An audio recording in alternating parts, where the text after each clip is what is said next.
Hola, soy Raúl Martínez, experto en relaciones públicas y posicionamiento de marca. He tenido oportunidad de colaborar directa e indirectamente con empresas como Facebook, Cabify, PayPal, TikTok y entre otras.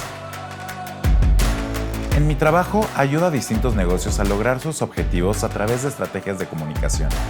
La mayoría de las personas piensan que las relaciones públicas sirven únicamente para empresas más consolidadas, pero la realidad es que trabajar alrededor de la confianza y la reputación de tu marca desde el inicio te dará mejores resultados.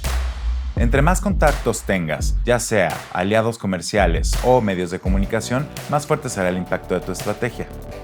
En este proceso es esencial contar con las tácticas apropiadas, porque así podrás transmitir mensajes clave que resonarán con la audiencia adecuada.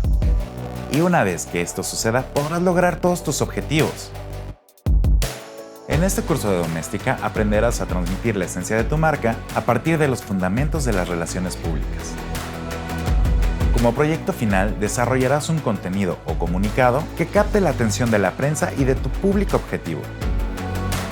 Primero, veremos las bases de las relaciones públicas, sus diferencias con el marketing y la importancia de los objetivos en toda estrategia de comunicación.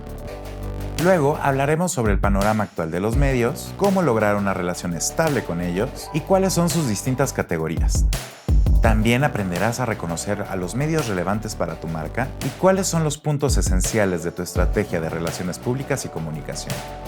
Te enseñaré a cómo identificar los mensajes clave y la estructura general para el desarrollo de tu contenido de prensa. Conocerás lo que es un lead magnet y un call to action, además de darte unas recomendaciones para lograr tus KPIs.